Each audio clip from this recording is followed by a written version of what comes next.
Oh no. Hold on.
It's me, Duff.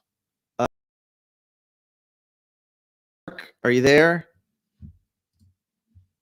Is anybody there? Okay. We had some major problems here.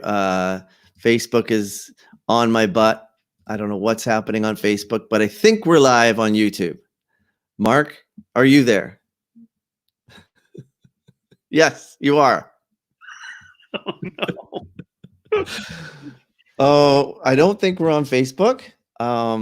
It's doing some weird stuff, but perhaps we'll just keep going because I think we are on YouTube. Anyway, we're having some major. Find out right now if we are on YouTube or not. Let's just show this for a second. Oh, We're on YouTube, Duff. We are on YouTube now. oh, we're on YouTube now. You know what? After all of our technical nightmares, we're 15 minutes late. It's like the Sondheim tribute and every other stream that I've seen. Everybody seems to have technical difficulties, and this is not an exception. So we're starting again. I think everyone's there. Fresh, clean slate. Mark, you're there. Hello. Thank you for coming. I'm going to bring you back in a second. I want to just shout out to a couple of people. First of all, I wanted to say thank you for tuning in. Sorry about the technical difficulties. This show is, coming to you live via my living room. So there's, and I'm relying on one, platform to basically take care of everything. So yes, we actually, Mark and I talked for about 15 minutes and realized that I didn't press the go live button. So Facebook is now, I don't know what they're doing, but that is not live. I think we're just going to remove that. And we can post this later. So yes. Anyway, welcome everybody. This show is basically me going around the world, talking to different people and finding out what the perspective is on each country and what people's lives are like, their daily lives, and what the political situation is in each country, if everyone so chooses to discuss that. Some people do not, and that's okay. But what I think is great right now to get an opinion of how everyone's doing globally, and then form our own opinion about, we can share knowledge, right? There's a lot of things that happened in Spain and in Italy and in Sweden, for example. I mean, I hope to actually talk to somebody in almost every country. We've got a great lineup. This show is on Tuesdays, Thursdays, and Saturdays. The times are going to vary because it's just really difficult to schedule everybody on here with all the different time zones. So keep an eye out for the differing times. The upcoming guests, we have some great guests coming up. I've got on Saturday, Sally is joining us from England. And then on Tuesday, I've got Betsy coming to us from Thailand. Betsy's an old friend of mine, and so I look forward to talking to her about the situation there. And then on Thursday, we just confirmed that next Thursday will be Samantha, who is based in Vietnam, and she's trying to get back. She's landlocked, basically, in the U.S., and her children are in Vietnam. So that'll be really interesting to talk to her about that situation. So I also wanted to just shout out to our dear, he's not a good friend of mine, but I know him. I've met him over the years. His name's Nick Cardero, and he's just come out of a coma in this Mount Sinai Hospital. And he has a small child and a wife, and it's been very, very difficult. So I wanted to say, if you wanted to go to GoFundMe and donate to his cause, that would be really great. That's somebody in our industry, and actually just somebody who's gone through a very traumatic time. So anyway, and I'm sure his family too has been very stressed about it. So please go to GoFundMe and donate to that. Also, our friend Don is going to be, if he has time, he'll be on Quarantunes. He's going to have to probably get rid of this dreaded program and go over to that. Aaron Pritchett's show is happening on Instagram at 9 p.m. So tune into that. Jeremy Webb, who is the AD of artistic director of the Neptune Theater in Halifax, he has a show happening at 8:30 p.m. on, I think, on Facebook and on YouTube. And also Chris, Big Girl and Friends, happened at 7 o'clock, and that is there on YouTube for you to view at your leisure. So without further ado, I would like to bring on Mark. Again, we already had a full conversation, so at least we had some practice. Ladies and gentlemen, Mark Garrison. Hey. Hello, Mark. I feel so comfortable now. Right? How are things down under? Well, it's actually a little bit cool and almost rainy today, Duff. Oh, is it? Yeah. So that beach that you showed earlier, I want to make sure everyone understands that is not Sydney. That's not so much. Currently, no. Oh, okay. How have things been there in Australia? I haven't really noticed too much of a difference in life, to be honest. It's the fact that I'm working, but life, Australians are tough-hearted people, and they just get on with things. So outside of not being able to go to the pub, which really... Yeah, I know you hate that, not being able to have something in your hand. Knows how difficult that is. And you can't go to a restaurant or whatever, but takeaways were still there, and right. A lot of shops were still open. Okay. So things just continued on. I mean, I have not been working, and that has been the hard part. Yeah, I can't like that. That is so I want to ask you about all that. When this all happened, when this all went down, what were the things that were in place in Australia? Were they quick to act when it all started to happen? Yeah, not like New Zealand, because I'm also, as you know, but I guess our viewers wouldn't. I'm in Australia because I'm Kiwi. I'm a New Zealand citizen as well as Canadian citizen, and I moved to Australia back in February. Right. Yeah, months ago. But as a Kiwi citizen, we have the reciprocal right to live and work in each other's countries. So anyway, New Zealand shut down very quickly and completely. Nothing was open. Right. And here it was not the same. I mean, it did happen reasonably quickly. I think our prime minister has dealt with it pretty well. Definitely better than he dealt with the bushfire situation. Yeah. He's been, I think that the Parliament in and of itself has done a very good job and hasn't gone, I think you can go really overboard and absolutely kill the economy.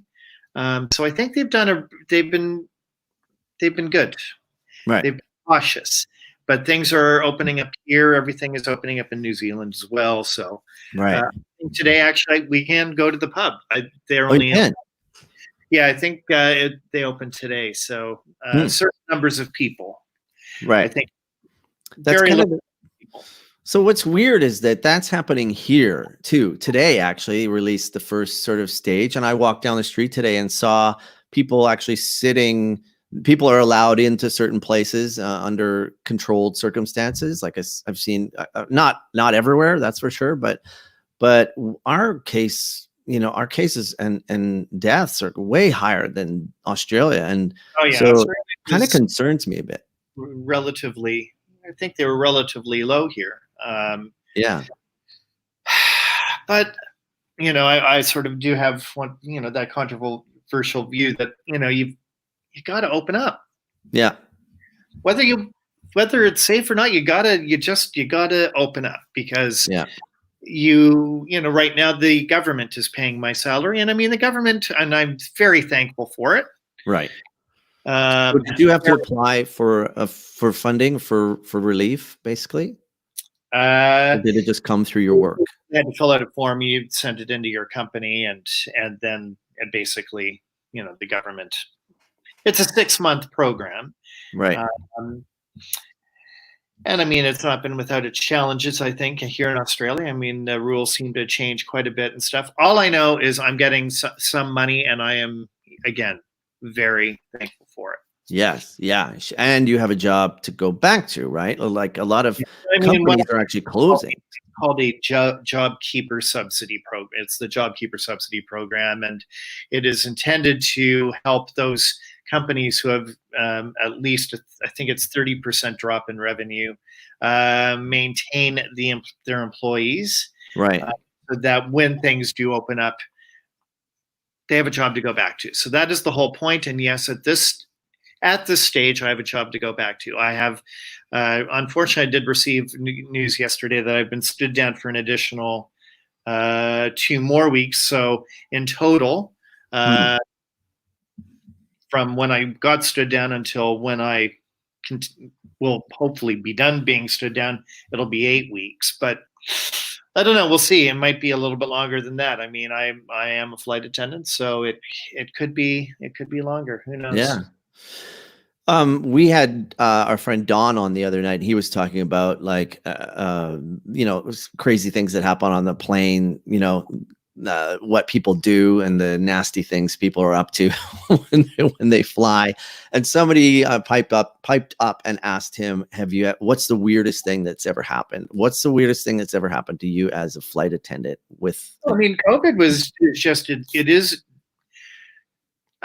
the weirdest thing is just walking through Sydney Airport or Melbourne Airport, and they're completely deserted. Right. Deserted. It's absolutely, it does feel like the apocalypse when you walk through a deserted airport. I did have one flight. It was one of my last flights I did before I got stood down, and everybody, the passengers that were on board, I'd say 75% of them were in hazmat suits. Really? Like the full-on, I don't know if they're made out of paper or what they're made out of, and they were continuing on internationally. They all had respirators on, hoods on. Oh, wow. Well, that is the weirdest thing. That has to be the weirdest. I think it was just me and my colleague, just sort of sat there, because no one would take any food or drink from you, and I found that very disturbing. I did. Yeah. I found that really disturbing. Yeah, I can. And I thought, wow, I mean, it's amazing when there is now so much fear that people are living in a hazmat suit. Yeah. I never see the day. Right. So flight attendants, we tend to be very hardy people. We have typically extremely strong immune systems. We look at when COVID started, we all, I mean, I won't say we all, but there are a lot of my colleagues who I came in contact with fairly regularly were kind of like, it's the flu. No, right. It's not the flu. We all understand that now. But a lot of people were saying that in the beginning. They were like sloughing it off. And like, the fear that has enveloped the world, I found that disturbing. Yeah. Definitely. Yeah. really There's so many unknowns, right? glad I live in Australia because for the most part, Australians have taken it. Well, ultimately, it is an island too. I think people who live in sort of a place like that, like New Zealand, is very separated from everything. It takes forever to get there. It's not, it's not like the States where you can travel, or Canada where you can travel province to province, or Europe. You can skip across in 5 minutes. You're in another area, right? Like it's, yeah, you don't get a lot of people once they cut out flights and they have cut out a lot of flights, right? In Australia. Yeah, the border is closed and international travel is banned. So I mean, there are flights. I mean, Emirates is starting up again. Etihad is starting up again to Melbourne and Sydney, I think. But that said, it is only. I'm not really sure who's going to be flying on these flights because Australians have to be given. We have to get a waiver to do any international travel. And I think that will continue for quite some time. That's similar to Wuhan, where you had to have a piece of paper in order to go anywhere, right? Yeah, and apologies for the dinging outside. There's that's okay. I thought it was inside my head. But there are flights, but not many. Many. So you started out. You're from Nova Scotia, right? I am from Gaspereau, Nova Scotia. Now, as like our friend Don, like what? Okay, wait a second. You lived in Vancouver, and you've also lived in many cities around the world, right? As well, in San Francisco, and then you lived in New Zealand, Vancouver, right? London, Auckland, and Sydney. I think I've got it all. So, okay, from Nova Scotia to Vancouver, how did that initially begin? Like, what was that just you saying, I'm going to try something new, or? No, I mean, I was 13. I was 11 when I moved to British Columbia. My stepfather got a new job. Oh, okay. In the Kootenays. So we moved to Cranbrook, and I lived in Cranbrook for 2 years, I guess. So beautiful there. Look, it's a beautiful place. I hated living there, but no offense to anyone watching from the Brook. The Brook, is that what you call it? The Brook? I don't know. It's like Hamilton, the Hammer. Probably. It must be called the Brook. Right. And then we ended up moving to Vancouver in 1983. So I see. Okay. And then we met shortly after that, right? Pardon me? Then we met shortly after that. We met in 1990. 90. Yeah. Right. Oh, okay. So then you got into acting, right? Like in Vancouver. Yep. How did that happen? I always was really kind of interested in it. And so it was some kids show on TV on CBC, and I won a kids modeling competition thing. Okay. If I remember correctly, it was something like that. Anyway, I came into contact with Lisa Kirk, who, a uber powerful agent in the Vancouver scene. Right. I kept trying to get on with her, and initially was very unsuccessful. I had no experience. You were too good looking, Mark. You're just too good looking. That's all.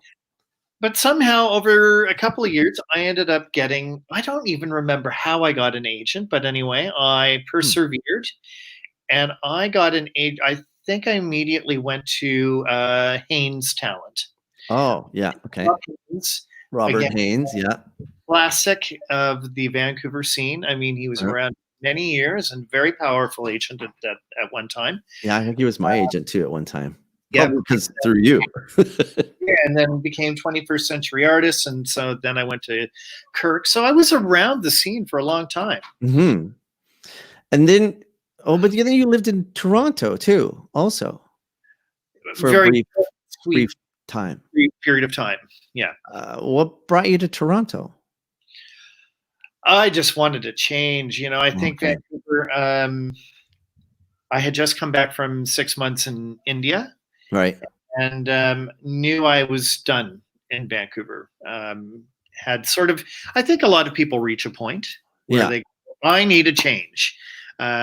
for whatever reason. I mean, there were certainly reasons behind it, but I knew at that time I really did not want to return to Vancouver, and so thought we had a lot of friends who had moved to Toronto and said who had all literally said they would never move back to Vancouver, Right. and they're all still in Toronto. So I was there for 9 months. Yeah. But You mentioned India. I know that your flatmate is Indian, right? And my so partner, your partner, yes. So just so to inform everyone, what's happening in that country right now? Has he told you his family's there, right? yeah, they're in lockdown still. They're in But lockdown because that's a very heavy populated country. I I mean, can't imagine. it's amazing. But Yeah. people, I think, by and large, have done it. There's people have, yeah, because had COVID gone crazy in India, Yeah. well, there would have been some major problems. Yes. Yeah. Right. Does it have the infrastructure for multiple cases and medical facilities and There, I mean, and when you think of, certainly, I would hate to refer to, there's a place like Dharavi Slum in Mumbai, which, I think it has the highest population per capita of anywhere in the entire world. I mean, it's hundreds of people per square foot or what. I mean, it's crazy how densely populated it is. If COVID had gotten into that particular community, right, been really bad, really bad. Everything was locked down, but people by and large have adhered to what they're supposed to do, right? And I think it is still continuing, but don't quote me on that one. And so the cases are not too high, or is it? How is his family, by the way? Like, how are they dealing? Family is good. They're all healthy and nobody's fine. Nobody tested positive or no? Well, that's good. Good. And none of our friends, we have a lot of friends in India, and everyone's fine. Yeah. Well, good. That's good. Yeah, it is good. So then you guys have lived in multiple cities around the world. You said so. Then you moved to London after Vancouver. We moved after Toronto. After Toronto, okay. London. And what was the experience like living there? I loved London. I loved it. Loved it. Okay. Every night after I get off work, I used to have to walk across. Oh God, what's the footbridge name? Anyway, it's right by the Waterloo Bridge, and because I used to work at a restaurant at the British Film Institute, and quite often I would have to walk across the footbridge over to sort of Trafalgar Square area to get a bus home, and I never ever lost the joy of looking at St. Paul's all lit up and going, "Oh my gosh, are we there? There we go." Sorry, are you there? Hello, are we there? St. Paul's, you said? There we go. Hello. Good to see you again. Oh God. Oh please, Lord. We can do it, Mark. We can do this. We can do this. We shall. We shall. St. Paul's. I have no idea if anyone can even hear us or see us. I have no comments. So somebody please comment if actually anything's going on right now. We'd appreciate some feedback. Don Ackerman is there. He is messaging me. So okay, well, we're live in Nashville. That's all we know right now. Sorry, you were saying St. Paul's. Yeah. So anyway, I really, I love the experience. I'm always been very interested in living in a lot of different places. Yeah. And what did you do when you were in London? I was a waiter. A waiter. Okay. Yeah. And which was, it was fine, but we traveled a lot. That was what we did. When we were there. That's what I know of you. You are quite on an unbelievable travel. Like you've traveled to many more countries than I could ever imagine. I think that is open for debate. It's insane. Like you spent a lot of time in Vietnam, didn't you? And you were traveling through. I've spent about a month in Vietnam. Did you travel through Korea? And I've never been to Korea. No. But I have been through most of Asia. I've done. Yeah. I've been very fortunate to have seen a lot of places. I think travel is incredibly important. Yeah. Yeah, it is. You gain a perspective on, right? Like a respect actually for other countries and cultures. And It's not just gaining a respect. It's all about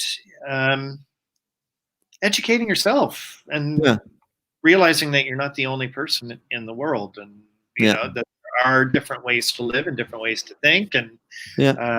different foods to eat. And I mean, travel is very, very important, both to me and Sanjeev. Sanjeev is a crazy big traveler. Yeah. I also know, like, behind you there. No, a lot of people won't know this, but I don't. Those are books, but you actually are an incredible uh, source for movies and television. I remember going to movies with you, and you would actually, by the end of the movie, you had already known who, like, you could name off all the credits in the movie. I think it's probably one of the most amazing talents I've. Well, when I lived in Vancouver, I used to work at Videomatica, which was Vancouver's specialty video store. Oh, okay. And I remember BCTV came in one day to do a piece about the store. Right. And so I got on the noon news hour, pulling my old trick of doing the 38 or 40 members of the cast of Gone with the Wind in order of billing. Could you do that now? I could probably do half of them. Ladies and gentlemen, Mark Garrison. You don't want me to do that. Let's see. Clark Gable, Vivian Lee, Leslie Howard came before Olivia de Havilland, Thomas Mitchell, Barbara O'Neill, Victor Jory, Ona Munson. Now I'm starting to lose the order of billing, though. I could probably name all the members of the cast: Mary Anderson, Isabel Jewell, Mickey Kuhn, Butterfly McQueen, Hattie Oscar Polk. You don't want me to continue? And who directed it? Well, there's two directors. Oh, I did not know that. Victor Fleming. Yes. And George Cukor. George Cukor, but got fired, and Victor Fleming finished it. George Cukor was a bad boy. I recently was watching Hollywood on Netflix, and then a documentary, and there was a lot of information about George Cukor. I don't know how much of it is true, but he had some pretty swell parties. Well, my friend Tanya Reid always says that I'm an idiot savant with this kind of stuff, and I have to admit I'm a little bit weird. So her and her husband phoned me the other day, and they often like to throw unusual questions at me, and they said, "Who was not Punch in Chips, but the other guy? Who was the other guy?" And I'm like, "Larry Wilcox." Of course, everybody knows Larry Wilcox.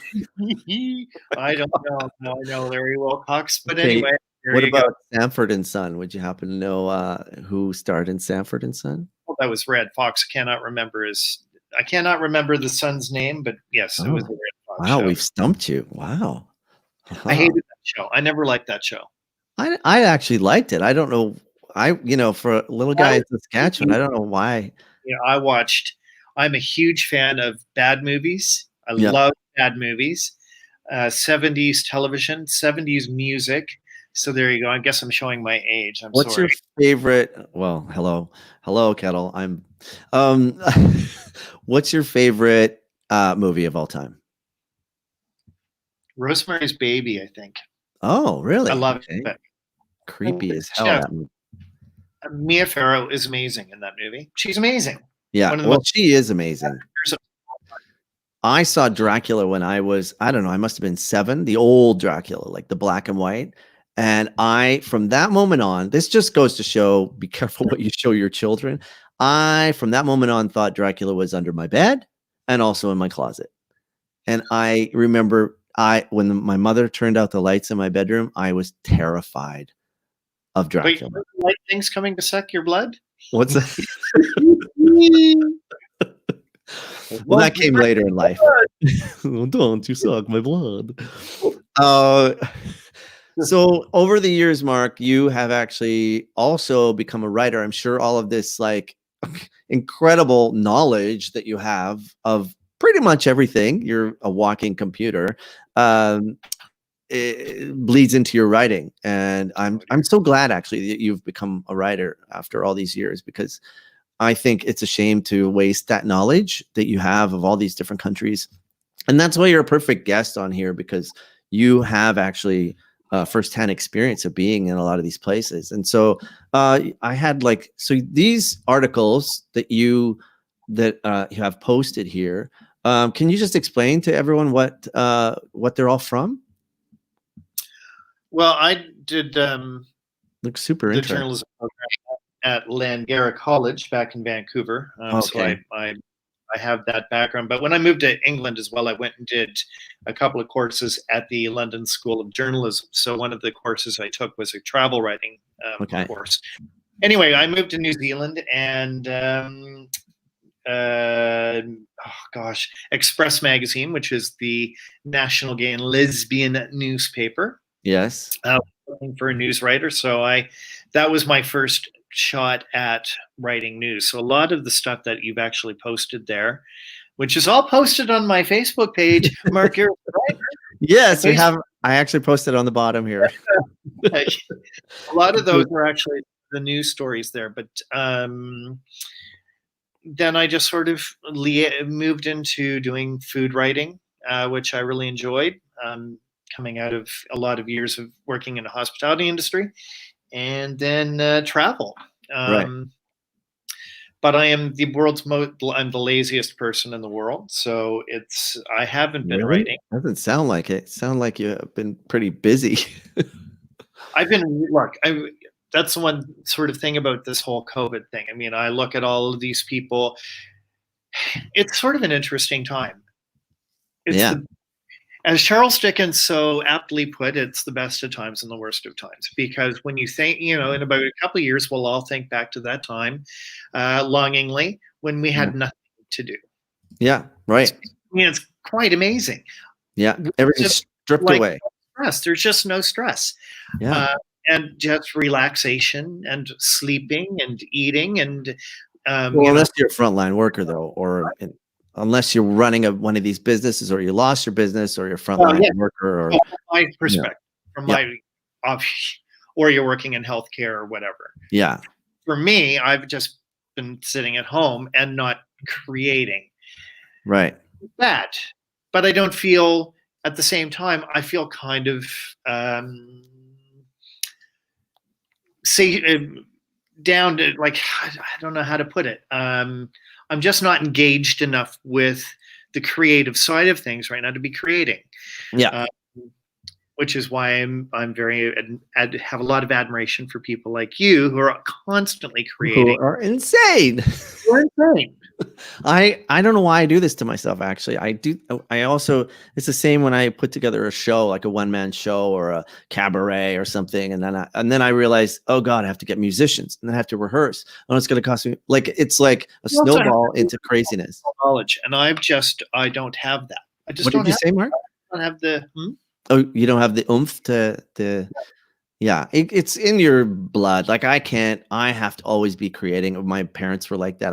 I can never sit back and, I can't just do nothing. I have to. But you're out walking and biking, and like you when I came to visit you in New Zealand, you were hiking mountains with, like, you actually put me to shame. I couldn't keep up with you guys. Like we were hiking up these huge. I do every day.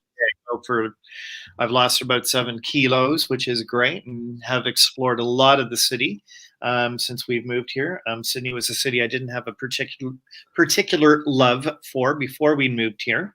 You didn't? Why? I didn't know it very well, so all I knew of it was the opera house, the opera bar, the harbor. That's it. I mean, other than that, it's sort of like Sydney and Auckland are quite similar. When it rains, I have a really hard time telling people what to do. Right.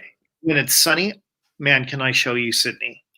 Ah, I know the city now really pretty well. it looks beautiful. Like your It photos is on Facebook and stuff are gorgeous. Like, gorgeous. oh, you're cutting out. Are you there, Mark? Mark, are you there?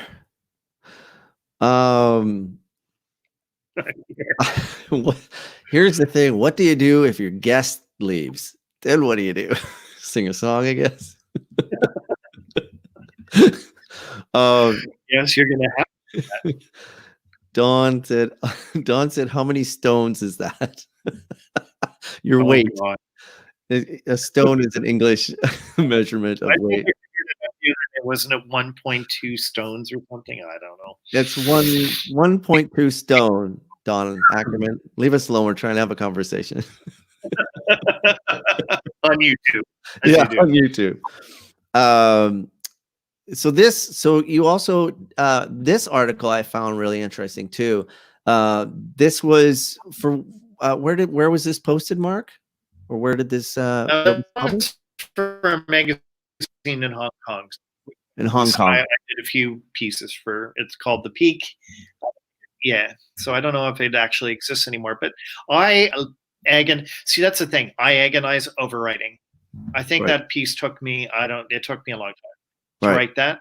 I agonize over every word. I ship it off, and then invariably I'll ship off something and it'll be like, oh my God, there's still 3 spelling errors in it. And then I get fixated on the fact that I've just sent. In journalism school, if there was a spelling error in a piece, you got a mark deducted every time until you lost 10, then you gotten nothing on the piece. So I have a real thing about spelling and syntax and da-da-da-da. But that's good though. I think that's like, you have to be that way if you're a writer though, right? Yes, I think so. But I think you should also, I think it can also stem the creativity a bit if you're a little bit too pedantic about it. Right. But because I come from a more journalistic side of things, I'm very pedantic about how things are presented. Well, yeah, I think that's a good quality to have. That I think that you strive to be a good writer. You're not just, writing anything. You're actually really setting down and particular about. I actually think that I had a sort of a run-in with somebody once about words, and the person wasn't reciting the words properly. And I said, I think this is really important that we get the words right. And the writer put them there for a specific reason. And I know when I write something, I choose certain words because that's what I wanted to say, and in that way and with that color. Like I was doing a show, I was doing Guys and Dolls at a theater festival here in Ontario. And I kept screwing up the lyrics to one of the songs. And the director came over to me and said, Duff, you're not going to do that, right, on opening night? And I said, no, I definitely will not. Like, I certainly won't roll my eyes. And if I do screw up the lyrics, I won't, I'll fudge my way through it. And he said, that's good, because the writer's rolling over in his grave right now. And it's true that writers, that's what they do. They write words, and we're, as actors or speech or whatever you do, if you're speaking in front of people, they're there for a reason. They're there, right? Because the writer put them there to be said that way. So yeah, I think that's a great quality. But this is the whole thing with creativity, and we moved to Sydney, and as probably within about 4 or 5 days of moving to Sydney, I had applied to be a volunteer at the Vivid Festival, the Film Festival, the Fringe Festival. Oh, geez. All of the things that I really wanted to do. The Sydney Theatre Company I had applied for, the Museum of Contemporary Art I had applied for. Literally, I had a page of things that I applied to be a volunteer. Well, they're all closed or shut down for the rest of the year. Right. That is incredibly disappointing. Yeah. The other creative outlet, which is, has been off and on acting. When you move to a place like New Zealand or Australia and you do not have a New Zealand or Australian accent, it is very hard. Yeah. It's very, very hard to get Yeah, work. I would think so. Yeah, And people go, actually, well, and why don't you just get the accent? Well, I can tell you as a New Zealander that the New Zealand accent oh, it's is tricky. extremely It's difficult. yeah, and And there's different dialects too, right? well, your there's the Maori population who speak Toreo, Oh yeah, uh, so that's not a dialect. I mean, that's a full on. That's a a whole different. other right. It's like English and French in Canada. Yeah, So getting acting work in New Zealand was really hard. yeah, So but you did it. You did it. Got a couple of good did things. a couple of things. I did a couple of things, but so that's again finding ways to be creative, to be Yeah, out during this time is really hard. yeah, It's really hard. So I know. that's that's why you can't get flour anywhere, because I think that was why so many people were like, "I'm going to bake," because it's one of the few creative outlets that there was. Yeah, yeah, and pooping. Everyone was pooping, I guess. A lot of Uh, toilet paper being bought up. don't even. Yeah, that was. Was it the same there? Well, Lot we toilet had paper? the toilet paper crisis. I think Australia was the country that had it first. What the Uh, hell? and people were, I mean, there was the famous one of the two women beating each other up in, I think, over in East Sydney somewhere. And it was a big bust up, and they called the cops, and yeah, it was ugly. Wow. It was They beat the ugly. crap out of each other. Well, they were beating each other up, yeah, a little bit. Um, Oh, and I remember going to the grocery store because Sanjeev was in India at the time. We had moved into this flat. We had no fridge, and I had no food. mhm, And I could feel things getting a little bit weird. And I'm like, well, I better get some food in this house. So I went to the grocery store every day, right. every day Just stocked up just to, because slowly. one day you just couldn't get flour, and then the next day might be there. Yeah. And over a couple of weeks, you could just feel the panic set in. It was Yeah. gross. I mean, that was the worst. Yeah, you can actually smell it in the air, the You fear. could. Yeah. It was terrifying. Yeah. I did not like that at all. No. I was sort of being sucked into it because I was going to the store every day to try and stock up because I had no food. Yeah, And I I had know. no idea where things were heading. So Well, it's a that was vicious cycle, right? Yeah. It's a oh, oh, oh. people who Mark's want to doing like a back and go, oh, you're cutting out, Mark. Hold on. oh You dear. did kind of a share thing, like if you believe in life, I don't know what you just said, but what did you just say? I don't recall, but yeah, just the grocery store was very scary. Now, can you tell me about the bushfires? Were you there when all that went down? Did you? No, we're in Australia still, but we did get a lot of smoke in New Zealand. Oh, you from did. that. Carried Oh, yeah. over. Okay. But And how long did that last? Because here it kind of ended in the news cycle, right? And then well, we never heard about it again. news, everything eventually has its Yeah, natural, whether or exactly. not you're going or not. I mean, Yeah. People get bored.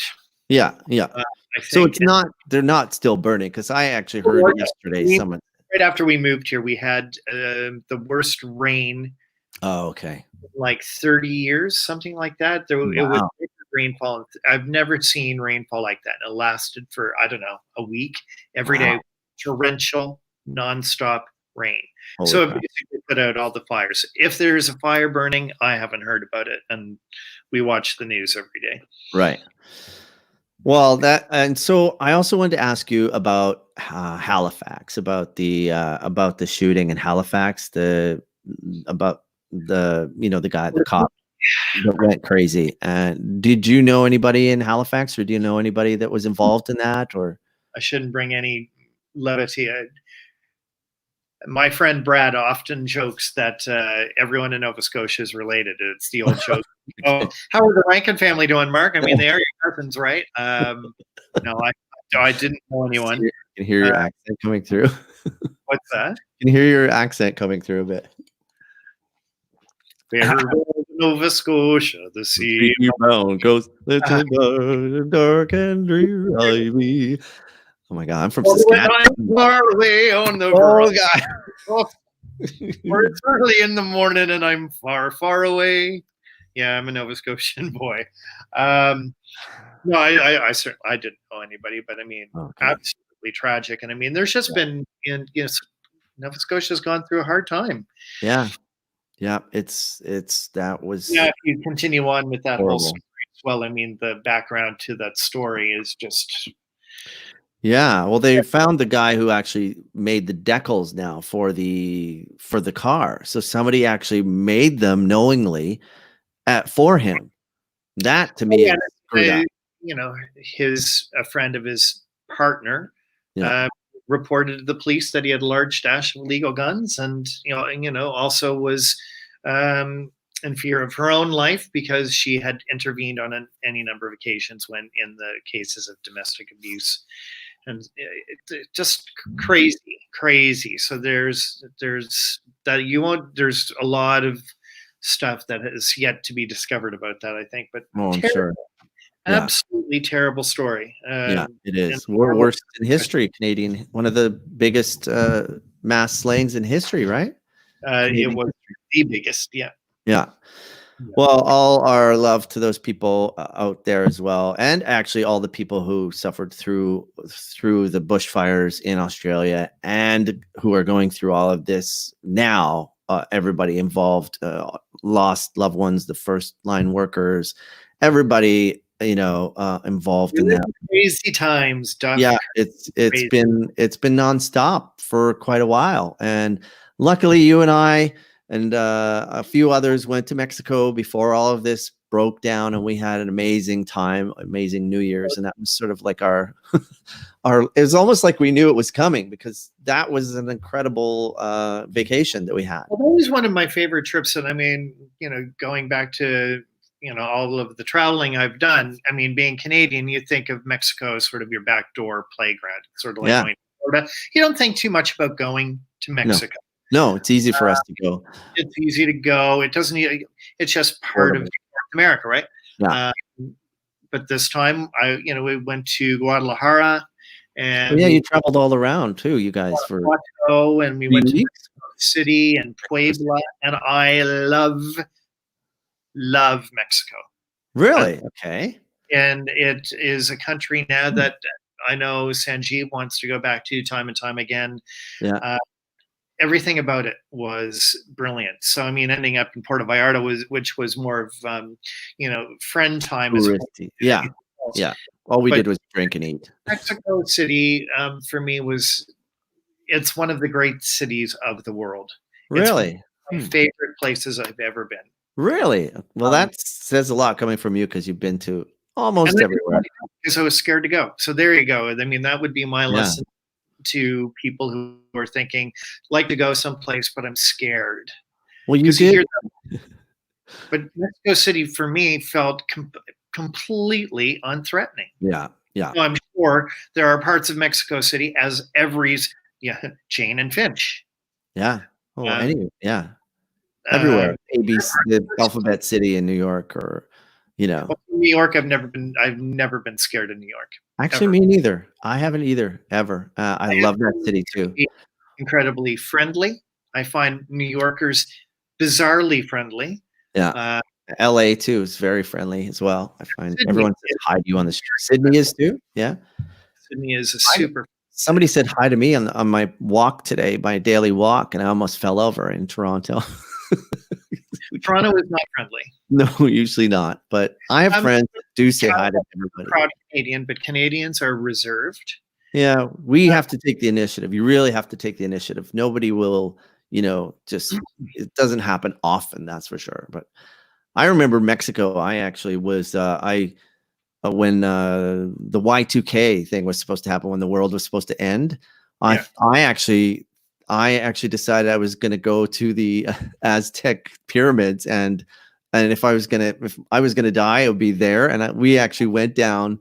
I went down to Guadalajara with my friend Dinah and Sanditra, who I also would like to interview for this show. And we all got on a bus and we traveled down to the massive pyramids. You probably went to see a few of them. Yeah.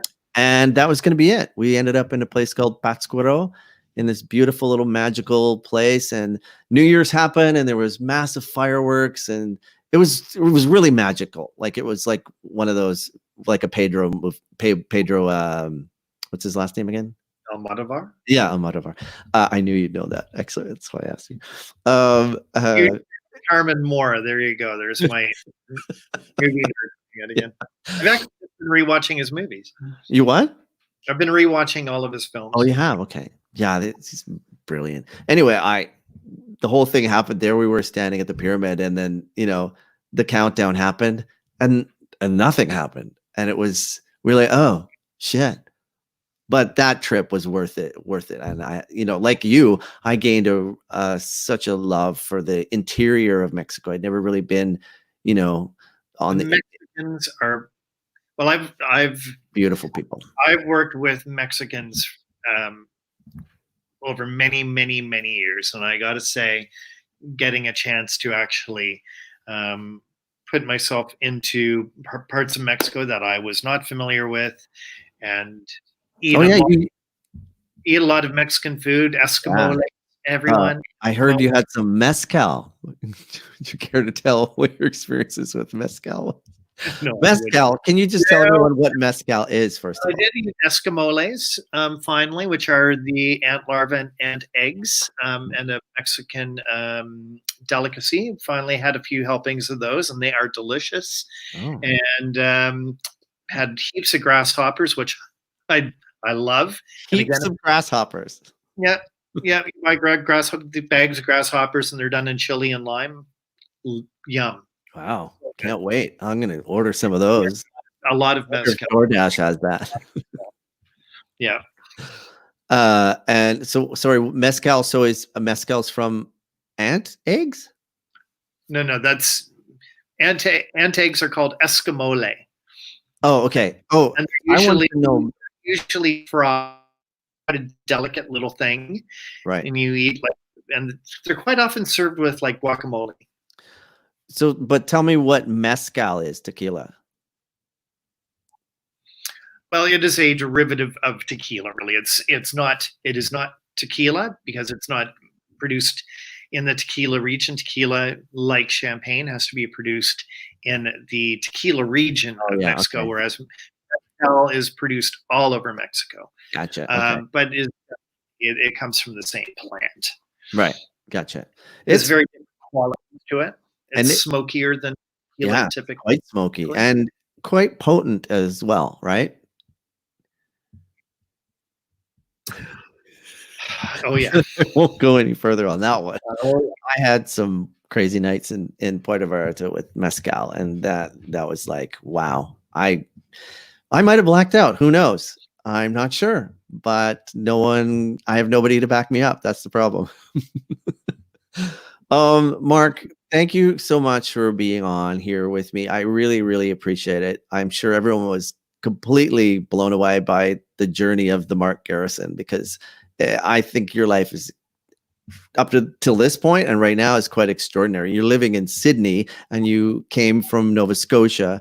So that to me is quite the journey. And I think it's just so interesting. And I'm sure everyone else has been like totally, engrossed by all of these different places you've been and all the different experiences. So I hope that you'll pick up your writing pen again and be inspired. I will. And I didn't realize you had written so many articles. That's incredible.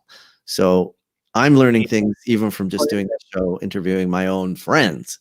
So I love you, buddy, and thank you so much for coming on. Say hi to Sanjeev for me, and if you want to stick around, you can. But I'm gonna say goodbye to everybody now. Goodbye, everybody. Okay. Well, ladies and gentlemen, that was Mark, my good friend, and I've been longtime friends with him, as you saw. Thanks so much for coming on, Mark, and thank you everybody for tuning in. Sorry about all of the technical difficulties. I'm not sure what happened with Facebook, but who really knows what's happening with Facebook? They're They're probably, at my door right now, the Facebook police. But please tune in again on Saturday. I'll be talking with Sally Jones Lee, also another good friend of mine who's traveled the world extensively and has quite the life as well. So make sure you tune in. That's going to be at 1 p.m. on Saturday. So put down your Netflix, put down your Amazon Prime, and take an hour and tune in. Okay, guys, thank you again. Thanks for tuning in, and please come back and share my stream with everybody you know. Have a great night and be good to yourselves.